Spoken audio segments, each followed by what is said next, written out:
darling, you know that I want things to go our way. I'll try to reach you, to lean every single day. I wanna be somebody that you wanna love. Don't wanna reach far another, wanna color your world. Je vais me faire messager. Donc, l'aubergiste, j'ai une obligation. Vraiment, cette obligation-là est de vous passer un message. Et ce message-là, il vient d'un couple. On va dire, des bonnes connaissances. Je ne peux pas les calculer comme amis, mais c'est du monde que je connais bien. Puis on a le bonheur de se rencontrer quelques fois par année. Puis on aime bien ça. On aime bien ça discuter, jaser. C'est toujours plaisant, c'est toujours le fun. Puis ce couple, eux autres, ils ont l'opportunité de voyager souvent. Ils l'ont fait quand les enfants étaient jeunes. Aujourd'hui, ils voyagent ensemble. Ils voyagent seuls. Ils n'aiment pas ça être accompagnés. Souvent, il y a des gens qui voyagent, ils aiment ça partir plusieurs personnes ensemble pour avoir du plaisir. Eux, ils aiment ça voyager seuls, assez solo. Vraiment, c'est des gens qui vont se reposer, ils vont fouiner. C'est des gens qui vont s'émerveiller beaucoup, là. Ils adorent le voyage. Moi, j'appelle ça des voyageurs curieux qui aiment connaître les populations, qui aiment connaître les gens, qui aiment s'imprégner. Ils aiment ça se mêler à la foule. Et j'ai su un peu les voyages qu'ils ont fait dans leur vie. Ils sont allés en Floride. Ils ont fait la côte américaine, toute la côte est américaine. Ils ont visité des États comme le Tennessee, la Louisiane, la côte ouest américaine. Ils ont voyagé beaucoup. Un peu en Amérique latine, l'Australie quand même. Ils sont allés en Israël, ils sont allés en Angleterre. Ils sont même allés en Islande. Puis ils ont visité aussi l'Europe, les plus grands pays européens. Donc, c'est du monde qui ont voyagé beaucoup. Puis, ils ont beaucoup à dire. Puis, j'adore ça, jaser avec eux autres. Puis, à la blague, ils disent « Un jour, on va peut-être manquer d'argent. On va peut-être manquer de temps aussi pour voir tout ce qu'on veut voir. » Ils ont des idées de voyage à l'infini. Leur prochaine destination... Je leur demandais, est-ce que votre prochaine destination, c'est l'Asie? Ils ont dit, oui, c'est possible. Est-ce que votre prochaine destination, c'est l'Égypte? Parce qu'ils m'avaient déjà parlé de l'Égypte, qui rêvent d'y aller un jour. Mais en parlant avec eux autres, ils m'ont dit que leur prochaine destination, c'est celle qu'ils viennent de faire. C'est leur dernière place où ils sont allés, ils veulent y retourner au plus vite. Là, ça m'a intrigué beaucoup. Et ils veulent retourner à 5 terres. Cinque Terre, mon accent italien. Les 5 terres. C'est, d'après eux, leur plus beau séjour de leur vie. On s'entend qu'ils ont voyagé beaucoup, ils ont vu plein de choses. Entre Livorno et Genoa, entre Livourne et Gênes, on est ici sur la côte ouest de l'Italie. On est au nord de Rome. On va y aller plus précis encore. C'est entre la Spezia et Levanto. Sur la côte, c'est une côte de roche. sur la côte, entre ces deux villes-là, c'est les 5 terres. Cinque Terre. C'est les 5 villages, 5 petits villages qui ont une distance du sud au nord de 28 kilomètres. C'est quand même assez proche. Et ils ont été complètement envoûtés par cet endroit-là. Puis je peux vous dire qu'il avait l'air vraiment, vraiment sincère. Ils m'en ont parlé. Là. Ils m'ont parlé de Rio Maggiore. Rio Maggiore, c'est un ancien village de pêcheurs fondé par les Grecs. Les bâtisses accrochées à la roche. Certaines bâtisses datent du 13e siècle. Chacune d'elles a comme des couleurs différentes. La beauté de Rio Maggiore, c'est incroyable. Et la petite crique en bas qui donne accès, qui donne accès à la mer. Ils m'ont parlé de Manarola, qui est l'autre village. Ils l'appellent le village des dieux, les dieux de la famille. Parce que le nom du village Manium Haru, là, ça vient de là. Il y a une petite église gothique. Et toujours les rochers qui supportent les maisons. Là. C'est incroyable. On se demande comment que les maisons font pour tenir. C'est vraiment, vraiment spectaculaire. Ils m'ont parlé de Cormigli, petit village qui, lui, il n'est pas directement sur la mer, juste un petit peu plus reculé. La station de train est en bas. Et là, on monte les 400 marches pour accéder à ce village-là. C'est beau, ça n'a pas de bon sens.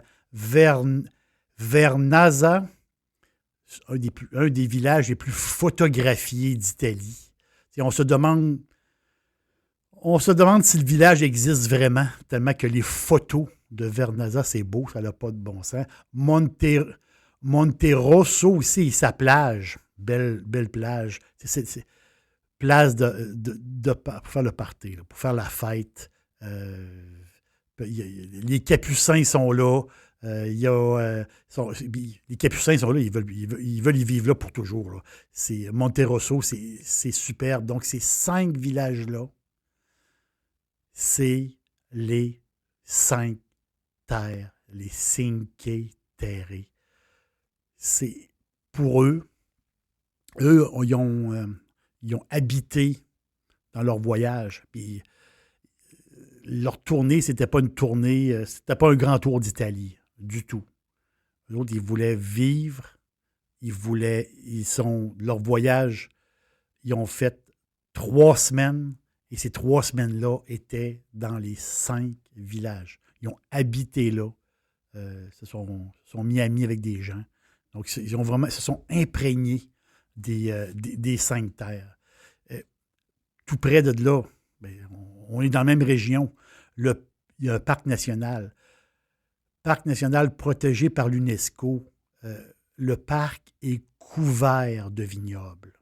Imaginez, un parc national accroché aux montagnes, la vue sur la mer ligurienne.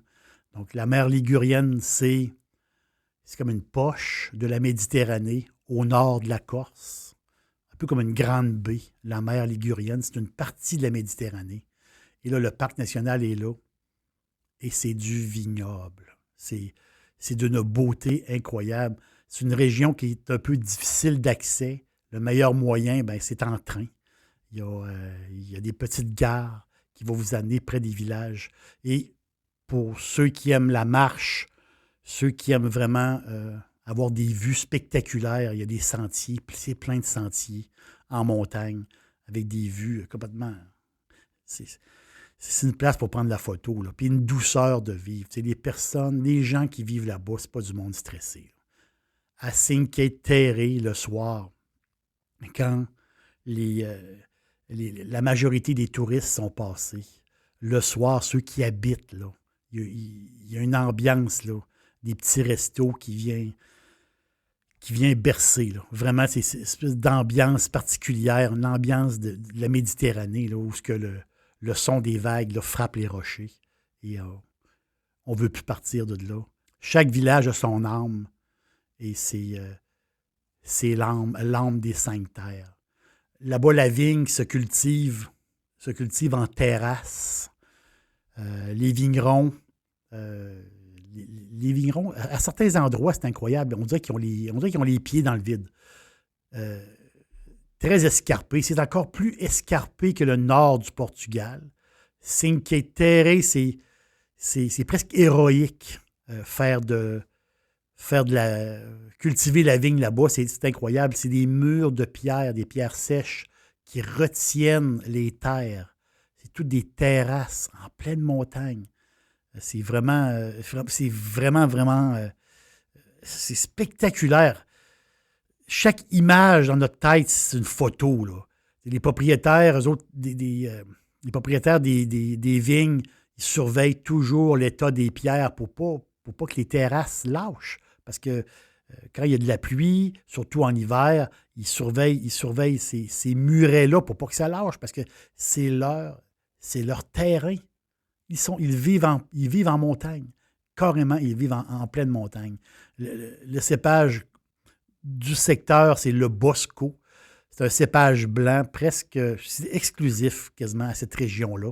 On peut en trouver un petit peu de Bosco ailleurs, mais c'est vraiment presque exclusif à cette région des 5 terres. Et le superbe Vermentino, très connu en Méditerranée, en Corse, en Sardaigne.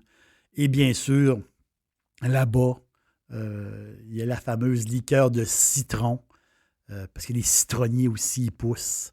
C'est tellement beau, ça n'a pas de bon sens.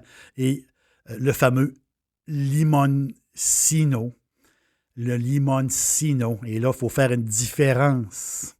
Je vais me transformer en italien ici. Il faut faire une différence entre le limoncino et le limoncello. C'est un peu la même recette, mais c'est la façon de faire qui est différente. Le limoncello est plus liquoreux, un petit peu plus liquoreux, le limoncello. Et le limoncello vient de la côte amalfitaine, beaucoup plus au sud. Là, ici, on a affaire au limoncino, qui lui vient des 5 terres. Je vous invite à écouter mon podcast Limoncello à la table de Suzanne. Puis Suzanne, quand elle va m'écouter, ça va y rappeler des souvenirs. Suzanne, c'est une grande, grande fan de l'Italie. Et les vins de 5 terres c'est très dur à trouver. Cinque Terre, les vins sont durs à trouver. Il faut fouiner. Si vous allez en Italie ou si vous allez aux États-Unis, il faut fouiner pour en trouver. C'est assez rare parce que la production est très petite. Et même les vins de Ligurie, même les vins de la région ligurienne, les vins sont rares aussi. Donc, il faut trouver, mais moi, je me fais plaisir toujours. Je me prends un très bon Vermentino qui vient peut-être un petit peu plus loin ou de la Corse ou qui vient peut-être un peu de la Sardaigne ou d'autres endroits en Italie. Et ça me fait penser un peu que ce voyage-là, je vais le faire un jour. Cinque Terre, c'est leur plus beau séjour, ils me l'ont dit. Ils ne peuvent pas l'oublier. Ils veulent y retourner absolument. Je me promets d'aller voir cette région-là un jour. Ça, je me le promets à moi-même. Puis leur histoire était... Moi, je vous ai fait ça rapide, mais leur histoire, c'était vraiment le fun. Ils m'ont raconté plein d'anecdotes.